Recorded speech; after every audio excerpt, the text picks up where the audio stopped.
नमस्कार, मैं बीरबल धाकड़ agriculture coaching Gwalior से। आज जो क्लास है चैप्टर 1 जल निकास, 12th class agriculture, 12th class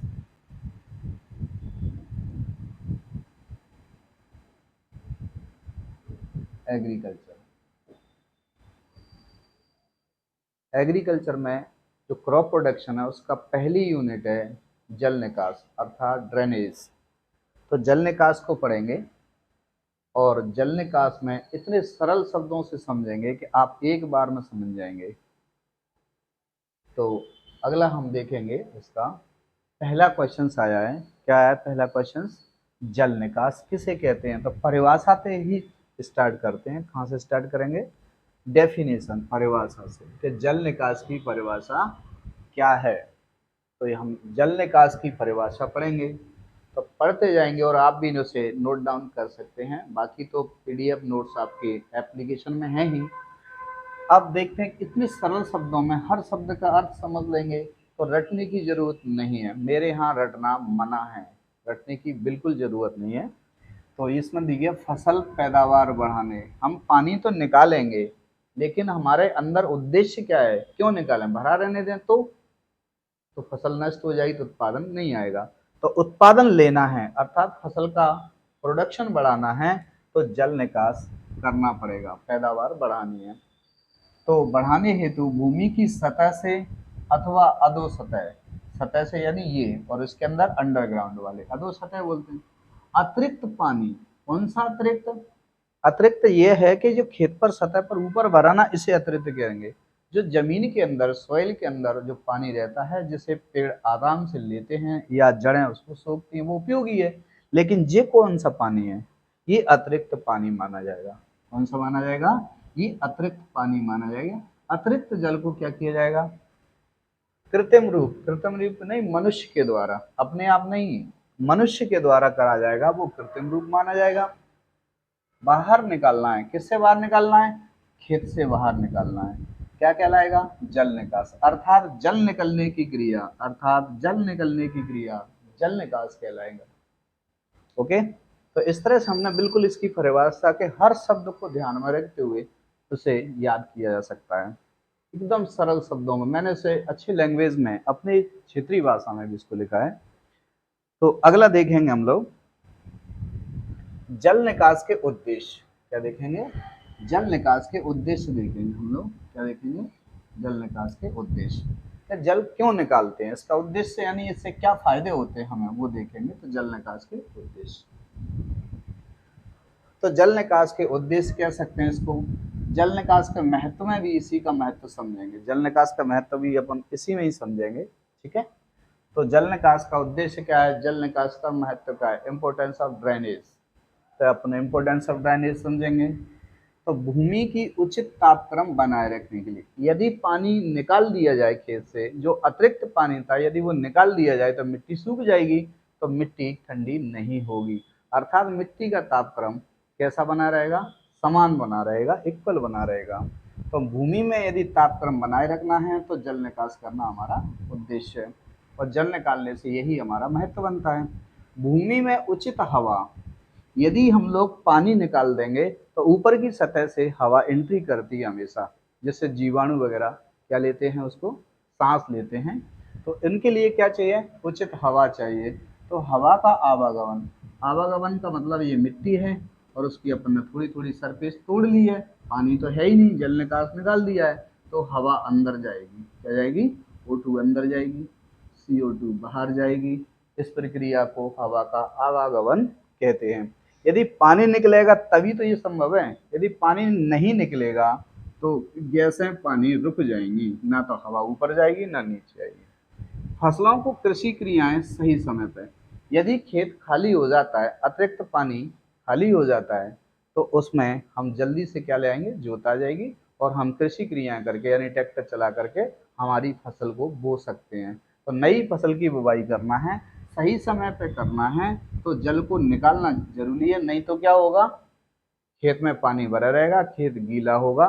उधर में पड़ोस वालों ने निकाल दिया था तो उनकी खेती हो रही है और हम बैठ के देख रहे हैं कि हमारा खेत तो गीला है। हमें समय रहते ही पानी को निकालना जरूरी होता है। ठीक है।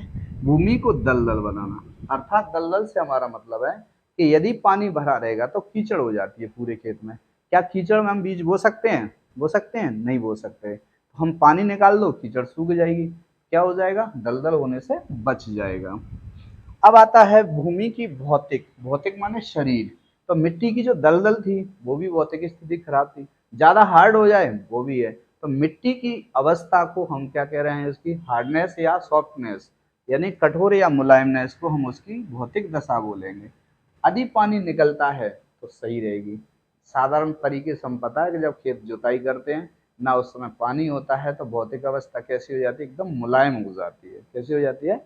मुलायम हो जाती है। जो पेड़ के लिए उपयोगी है ऐसी दशा बनाना क्या कहलाएगा? भौतिक दशा सुधारना। इसे फिजियोलॉजिकल स्टेज कहेंगे। भूमि में हानिकारक लवणों का, यदि हम देखते हैं कई बार पानी भरा रहता है और हवा से पानी उड़ता रहता है और उड़ता रहता है और हमने पानी नहीं निकाला तो उसकी सतह पर क्या आ जाता है? नमक टाइप का आ जाता है।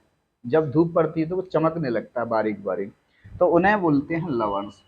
तो वो भूमि पर एकत्रित होने लगेंगे ऊपर, वो फसलों के लिए हानिकारक है। तो ऐसा हम होने नहीं देंगे। क्या करेंगे? पानी भरा है तुरंत निकाल दो उसको, तो ये मिट्टी के ऊपर क्या नहीं आ पाएंगे?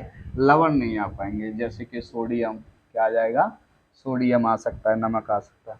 हानिकारक कीटाणु, लगातार मिट्टी गीली रहेगी, लगातार मिट्टी गीली रहेगी तो हानि पहुंचाने वाले जीवाणु पैदा हो जाएंगे जो फसल को नुकसान पहुंचाएंगे। ऐसी स्थिति में क्या फसल पूर्ण रूप से पक पाएगी? नहीं, रास्ते में ही सूख जाएगी या बीमारियां लग जाएंगी, अर्थात नष्ट हो जाएंगी। तो हमें जरूरी है, हमारा उद्देश्य है कि हम तभी फसल बोएं जब पानी निकल जाए। यदि भरी फसल में पानी है तो तुरंत निकालें। तो इस प्रकार से हम देख रहे हैं आपके कि हमने कितने पॉइंट समझ लिए। आपका महत्व पूछता है तो भी यही लिखना है, और उद्देश्य पूछता है तब भी यही लिखना है। ओके।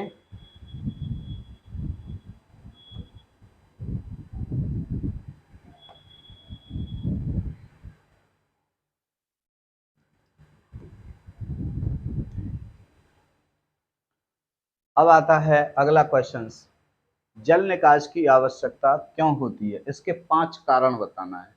तो कारण तो उद्देश्य और महत्व से ही स्पष्ट हो रहे हैं। आप क्यों निकालना चाहेंगे? आपके खेत में पानी भरा है, फसल से पहले भरा है तो भी निकालेंगे, और फसल खड़ी है तो भी निकालेंगे। तो इसके रीजन आ रहे हैं हमारे सामने, क्या कारण आ रहे हैं कि हमें क्यों निकालना पड़ता, तो इसके कुछ रीजन बताना। तो 5 कारण अपन को ही बता देते हैं। तो क्या कारण हो सकते हैं? निचले स्थानों पर, कहाँ पर? निचले स्थानों पर स्थित भूमि जहाँ पर ढलान है और वहाँ पानी भर रहा है, तो वहाँ पर वर्षा ऋतु में पानी भर जाता है, तो उन्हें निकालना बहुत जरूरी है। और नहीं तो क्या होगा? फसल भी जाएगी। यदि फसल नहीं है तो फिर खेती नहीं हो पाएगी। तो ये रीजन है हमारे पास। तो हमें समय पे बुवाई करना है और समय पे जुताई करना है, तो हमें करना जरूरी है क्या? जल निकास करने पड़ेगा। ठीक है। निचली भूमियों में खड़ी फसलें, निचली भूमियों में जहाँ पर पानी भर जाता है और फसल खड़ी है तो उसमें से अत्यधिक पानी के कारण क्या हो जाएगी? नष्ट हो जाएगी। इस कारण हमें क्या? इस कारण हमें जल निकास करना पड़ेगा। दूसरा है हमारे पास निचले स्तर पर कड़ी परत। तो मिट्टी के अंदर जब हम ट्रैक्टर से जुताई करते हैं तो इतनी तो कैसी हो जाती है? बिल्कुल गुदगुदी हो जाती है, सॉइल अच्छी कंडीशन में हो जाती है। लेकिन नीचे कैसी होती है? हार्ड, कठोर होती है, उसमें पानी नहीं जाता है। तो पानी नहीं जा रहा तो इसका मतलब प्राकृतिक रूप से पानी नीचे नहीं जाएगा, तो पानी ऊपर ही भरा रहेगा। यदि ऊपरी पानी रहेगा, ऊपरी सतह पानी रहेगा, उसमें जड़ें रहेंगी, वो हिल जाएंगी और फसल नष्ट हो जाएगी। इसलिए तुरंत पानी को निकाल देना चाहिए। ठीक है। अगला है, जिन क्षेत्रों में जल स्तर ऊंचा हो जाता है, जिनमें नीचे से पानी रिसाव हो रहा है, तो क्या करेंगे? पानी को निकाल दें जिससे मिट्टी सूख जाए।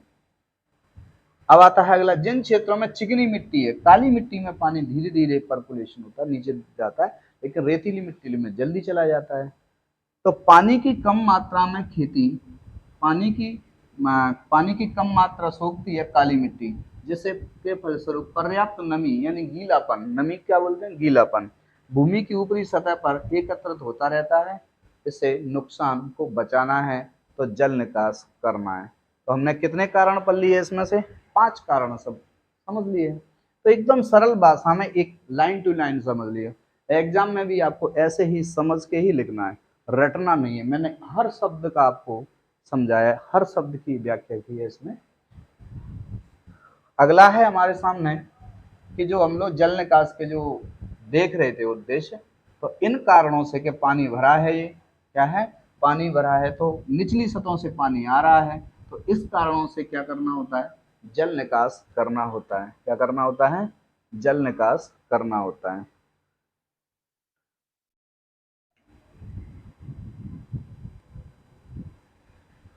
अब आता है अगला।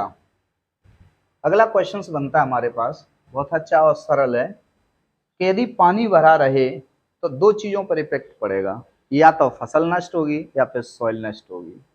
तो सॉइल नष्ट होने से मतलब यहाँ है कि सॉइल फसलें उगाने लायक नहीं बच पा रही। क्यों नहीं बच पा रही, लगातार पानी भरे रहेगा तो वो दलदल और गीली हो जाएगी, पेड़ लगा होगा वो भी हवा से हिल जाएगा और पीला पड़ के मर जाएगा।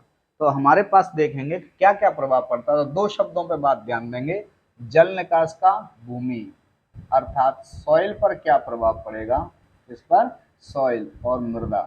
आप लोग ज्यादातर मृदा शब्द का प्रयोग करें, भूमि शब्द का कम प्रयोग करें। मृदा के वायु संचार में सुधार होगा यदि हम लोग जल निकास करेंगे, तो हवा की बात, क्या हवा की बात होने लगेगी, अर्थात हवा ऊपर नीचे जा सकती है, ये भूमि में सुधार होगा जल निकास से। मिट्टी का तापक्रम जो अपन उद्देश्य में पढ़े आए इन दोनों को, वही हमें मिट्टी का प्रभाव पड़ेगा, जल निकास से अच्छी हो जाएगी। तो क्या क्या होगा, जल निकास से वायु संचार बढ़ जाएगा, तापक्रम बढ़ जाएगा, उचित बना रहेगा, मृदा में उपस्थित लाभदायक जीवाणु की क्रियाशीलता, जो चना वगैरह फसल करेंगे उसमें जो बैक्टीरिया होते हैं जड़ों में, राइजोबियम, वो अच्छे से काम करेंगे, तो उस चीज को क्या करेंगे, क्रियाशीलता में वृद्धि होगी। यदि वृद्धि होगी तो वो वायुमंडल की नाइट्रोजन को फसल को देंगे, यानी चना की फसल को देंगे, तो हमें यूरिया वगैरह देने की जरूरत नहीं पड़ेगी। कितना शानदार इसका तरीका है इसका, कि क्रियाशीलता बढ़ाना है तो ऑक्सीजन की जरूरत पड़ेगी, हवा की जरूरत पड़ेगी, इसलिए चना के खेत में डेले बनाए जाते हैं, अर्थात चिकनी मिट्टी नहीं होना चाहिए और उसमें छोटे छोटे डेले होना चाहिए, अर्थात रफ होना चाहिए। तो यदि हम जल निकास करेंगे तो भूमि की ये दशाएं सुधर जाएंगी। कौन कौन सी सुधर जाएंगी, आपको वायु संचार होने लगेगा हवा से, तापक्रम मेंटेन रहेगा, गीली में घट जाएगा, मृदा में लाभदायक जीवाणु क्रिया करने लगेगी। तो ये सारे पॉइंट्स किसके हैं, मिट्टी के, भूमि के, सॉइल के। अब हम आते हैं दूसरा इफेक्ट किस पे पड़ेगा, पानी भरेगा तो जल निकास पे पड़ेगा, किस पे पड़ेगा, सॉरी, पौधों पर। यदि पानी भरा रहे तो पौधों को नुकसान होगा, यदि हम जल निकास कर देंगे तो क्या लाभ होंगे जी, अब सामने आएगा। पौधों की जड़ों की वृद्धि पर्याप्त गहराई तक होती है, जिससे पौधों की मजबूत और पर्याप्त मात्रा में पोषक तत्वों का अवशोषण होगा।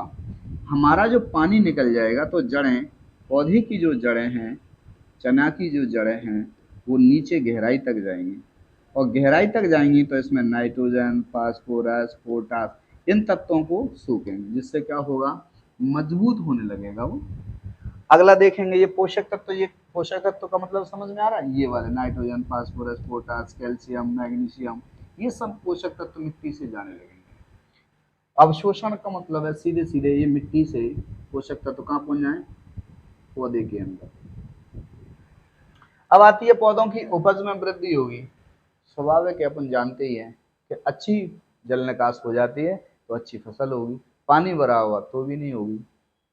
तो ये बिल्कुल सरल सरल तरीके से मैंने आपको समझाने के पॉइंट्स लिखे हुए हैं। चलो अगला प्रश्न देखते हैं क्या है इसका।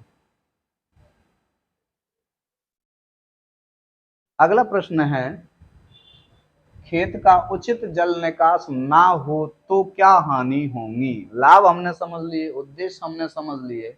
अब हमारा अगला प्रश्न बनता है कि हम तो घर पे ही सो के रह गए, पानी अपने आप निकल जाएगा, तो देखो क्या नुकसान होंगे। किसान कई बार कह लेता है अरे वो कौन परेशान हो, अपने आप निकल जाएगा, तो अपने आप नहीं निकलेगा, क्या नुकसान होगा वो देखेंगे। तो खेत में उचित जल निकास यानी सही तरह से जल निकास नहीं होता है, तो ऐसी कंडीशन में निम्नलिखित हानियां होंगी, यानी नीचे लिखी हुई हानियां होंगी। आप भी इस हेडिंग को जरूर डालें, जब भी एग्जाम दें, टेस्ट दें इसका, तो जल निकास की जो हेडिंग है ऊपर ही, कि खेत का उचित जल निकास न होने से निम्नलिखित यानी नीचे लिखे हुए पॉइंट जो दिए गए हैं वो हानि के हैं, ये साबित हो गया। तो एक लाइन आपकी बढ़ेगी, आपके पेपर में शब्दों की संख्या बढ़ेगी, आपको फुल नंबर मिलेंगे। और मैंने जैसे लिखा है इसको उसी प्रकार से आप लिखें, पॉइंटेड ये क्वेश्चंस डालें, ये हेडिंग डालें, उसके बाद ये पूरे पॉइंट को डालें। इन पॉइंटों में गैप होना जरूरी है। अच्छा, अब देखेंगे कि यदि हम न निकालें तो क्या हानि होंगी। तो देखें, भूमि की जो हवा है उसमें हवा आ जा रही थी, उसमें पानी भर जाएगा, जल भर जाएगा, जिसके कारण जो जीवाणु सांस ले रहे थे वो क्या हो गए, नुकसान करने लगे, वो अपना कार्य बंद कर देंगे। क्या कर देंगे, तो जड़ों के जो बैक्टीरिया नाइट्रोजन दे रहा था वो क्या करने लगेगा, नुकसान करने लगेगा। अब आता है भूमि का तापक्रम गिर जाएगा, लगातार पानी भरा रहेगा, हवा चलती रहेगी, पानी ठंडा रहेगा, जिससे मिट्टी का तापक्रम क्या हो जाएगा, कम हो जाएगा। आने वाली फसल बोएंगे तो वो सही होगी नहीं, क्या होगी, उसका बीज सही से तरीके से नहीं उगेगा, अर्थात जर्मिनेट नहीं होगा। फसल खड़ी है तो उसकी जड़ें नीचे की ओर विकसित नहीं होंगी। अगला देखेंगे, भूमि में धीरे धीरे क्षारीय यानी नमकपन आने लगेगा, सतह पर क्या आने लगेगा, लवण आने लगेंगे। लवण बोले तो नमक जैसी चीजें हैं, पोटेशियम है, नाइट्रोजन, ये सब लवण आते हैं। ये चीजें लगभग सॉइल की सतह पर आने लगेंगी। क्या आने लगेंगी, सॉइल की सतह पर आने लगेंगी। भूमि की उचित समय पर जुताई नहीं हो पाएगी। खेत में पानी भरा है तो क्या ट्रैक्टर चल जाएगा खेत में, नहीं चलेगा, इसलिए ये नुकसान है हमारे लिए। ठीक है। दूसरा है हमारे पास भूमि की भौतिक दशा। स्वाभाविक है कि मिट्टी में लगातार पानी भरा है तो वो फिजिकली कैसी है, मच गई है, कीचड़ हो गई है, मड हो गई है, उसमें क्या हो गई है, कीचड़ या मड हो गई है। तो ये सारी बातों पर ध्यान देना है हमें। तो ये हो गया हमारा क्वेश्चंस। अब हम लेंगे अगला क्वेश्चंस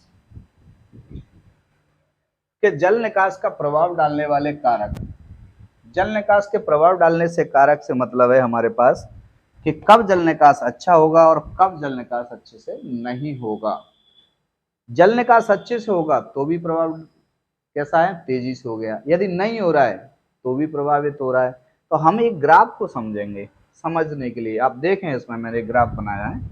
क्या बना है, यदि हम लोग देख रहे हैं कि पानी इतनी धीमी गति से निकल रहा है कि एक स्पीड है जैसे एक साइकिल की होती है ना, 10 किलोमीटर प्रति घंटा की दर से। अब हम देखते हैं ये किसके लिए, रेतीली सॉइल के लिए, रेतीली मिट्टी के लिए। अब काली मिट्टी हो जाए, क्या हो जाए, काली मिट्टी हो जाए तो इसमें पानी की जो स्पीड थी जो नीचे जाने की वो डाउन चली जाएगी, अर्थात स्पीड कम हो जाएगी। यदि इसी की जगह हम लोग दूसरी देखें, क्या देखें, रेतीली मिट्टी देखें तो हमारी स्पीड बढ़ जाएगी।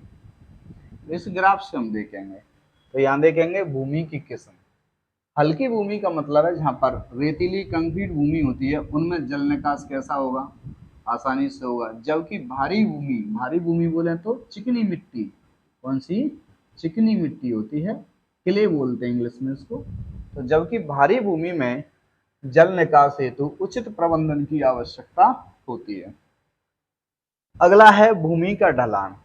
किसी खेत में ढलान समतल है, किसी खेत में समतल है और किसी खेत में ढलान थोड़ा सा ऐसे है, तो बताओ पानी इसका तो फास्ट निकल जाएगा, दूसरे या तीसरे दिन इसमें ट्रैक्टर चलेगा और खेती हो जाएगी।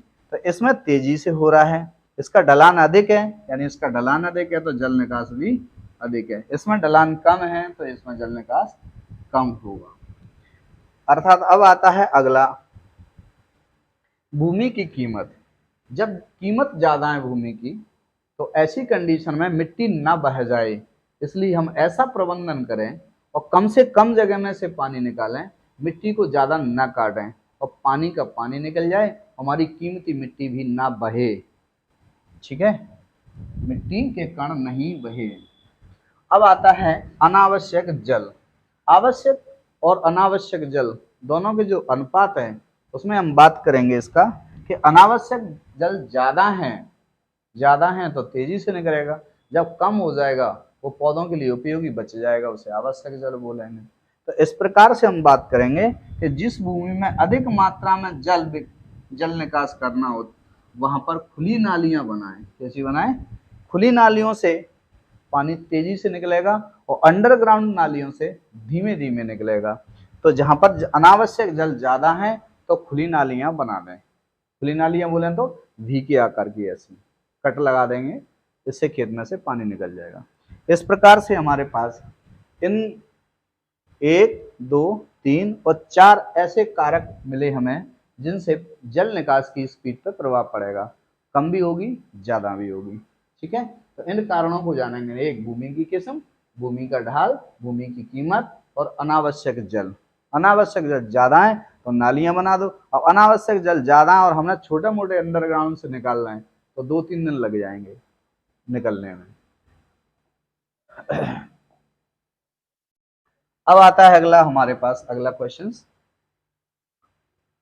सिंचाई एवं जल निकास में अंतर। ये बहुत अच्छा प्रश्न है आपके लिए। कैसा है? बहुत अच्छा प्रश्न है ये जल निकास वाला। तो सिंचाई किसे कहते हैं और जल निकास किसे कहते हैं, इनको अपन लोग अंतर में समझेंगे। तो देखो, आपको मैं एक चित्र बना रहा हूँ। ये क्या है? सिंचाई। क्या है? सिंचाई। तो सिंचाई में क्या है, हमारे खेत में एक बोर लगा हुआ है, बोरवेल बोलते हैं ना, ऐसे ऐसे। ठीक है, ये लो। इसमें से हम देख रहे हैं कि पानी निकल रहा है। क्या निकल रहा है? पानी निकल रहा है। तो अब हम देख रहे हैं कि पानी ये निकल रहा है यहाँ से, ये, और खेत में ये पानी जाएगा। क्या होगा? खेत में पानी जाएगा। ठीक है, और ऐसे नीचे चला जाएगा। अब आता है जल निकास। जल निकास को समझें, ये हमारा खेत है। क्या है? ये हमारा खेत है और इसमें पानी भरा हुआ है। तो हम लोग इसमें क्या करेंगे, छोटी सी एक नली लगाएंगे, नली खोदेंगे और नीचे ले जाएंगे ऐसे। तो ये हमेशा सतह से नीचे बनाएंगे इसको। अब देखो दोनों में अंतर, ये क्या हो रहा है? जल निकास यानी ड्रेनेज हो रहा है, और ये क्या? खेत में पानी जा रहा है। इन दोनों में फर्क देखेंगे। तो जल निकास में खेत से पानी बाहर निकालता है और सिंचाई में खेत में पानी अंदर जाता है। तो खेत में हम देख रहे हैं कि सिंचाई की नालियां सतह, खेत की सतह से हमेशा कैसी हैं? ऊंची हैं, जबकि जल निकास में खेत की सतह से हमेशा कैसी हैं? नीची हैं। सही है। इससे मिट्टी में पोषक तत्वों की मात्रा बढ़ेगी, इससे मिट्टी के पोषक तत्व बाहर जा सकते हैं, इससे मिट्टी का कटाव नहीं होगा, इससे मिट्टी का कटाव हो सकता है। ये अपने अंतर हमारे सामने आ गए। ये वाला पानी है घरेलू उपयोग में आ जाएगा। क्या आ जाएगा? घरेलू उपयोग में आ जाएगा, अर्थात इसे हम लोग घर में ले जा करके यूज कर सकते हैं, लेकिन जल निकास का जो पानी है उसे घर में यूज नहीं कर सकते। ठीक है, तो इधर देखेंगे हम लोग, हर खेत में पानी देने की विधि है। यह खेतों में क्या है? पानी देने की विधि है। मिल गया? यह खेतों से पानी बाहर निकालने की विधि है। एकदम सरल शब्दों में है। अगला देख रहे हैं, सिंचाई का पानी खेतों तक पहुंचता है। तो सिंचाई से पानी कहाँ पहुंच रहा है? खेतों तक। और इसका खेतों से पानी कहाँ पहुंच रहा है? नल्ले तक। कहाँ पहुंच रहा है? नल्ले तक जा रहा है। ये अंतर है इसमें। अब आता है पहुंचने वाली जो नलियां हैं, ये वाली, ये हमेशा सतह से कैसी होती हैं? ऊंची होती हैं। कैसी होती हैं? ऊंची होती हैं। तो सिंचाई का पानी खेतों तक पहुंचाने वाली नालियां खेतों से हमेशा कैसी होती हैं? ऊंची होती हैं, जबकि ये फालतू पानी को बाहर निकाले वाली भूमि के धरातल से हमेशा सतह से कैसी हैं? ये नीची हैं। बस ये फर्क है, एकदम सरल फर्क आ रहे हैं। सिंचाई की नालियों की आवश्यकता कब होती है? वर्ष भर। तो बोर कब रहेगा?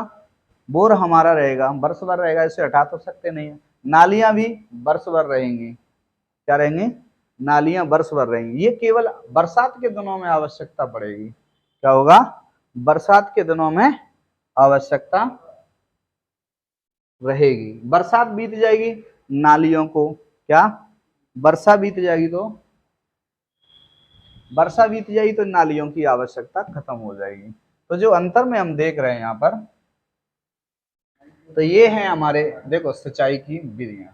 सिंचाई में देखो पानी हमेशा बोर दे रहा है पानी, तो ये जा रहा है, तो ये सतह से हमेशा कैसी है? देखो ऊंची है। जल निकास में देखेंगे ये सतह है, ये सतह से हमेशा नीची है। अब आपको कहीं खेत में जाने की जरूरत नहीं है, सीधा सीधा यही अंतर आ रहा है, और इन्हीं अंतरों से हम क्या कर सकते हैं? याद रह सकते। अब याद करने के लिए रटना मना है, बिल्कुल रटना बिल्कुल भी नहीं है। तो यहाँ हम देख रहे हैं कि ये सतह है और ये पानी नीचे कूद रहा है। इसमें ये पानी खेत में भरा हुआ है, इससे नल्ले में पानी कूद रहा है। सही है। ये पानी के जो पानी है खेत का उसे बाहर ला रहा है, और ये पानी बोर से पानी खेत में जा रहा है। तो ये हमारे लिए कैसा है, आवश्यक है। कैसा है, आवश्यक पानी है। कैसा है, आवश्यक है। जबकि ये कैसा पानी है, अनावश्यक। कैसा है, अनावश्यक। अनावश्यक, अनावश्यक है। ठीक है, ये बात समझेंगे इसको। तो ये नालियां देखो फिर से हमेशा ऊंची गई हैं ये बात। तो ये सारे अंतर हमारे सामने आ गए। क्या आ गए, सामने आ गए।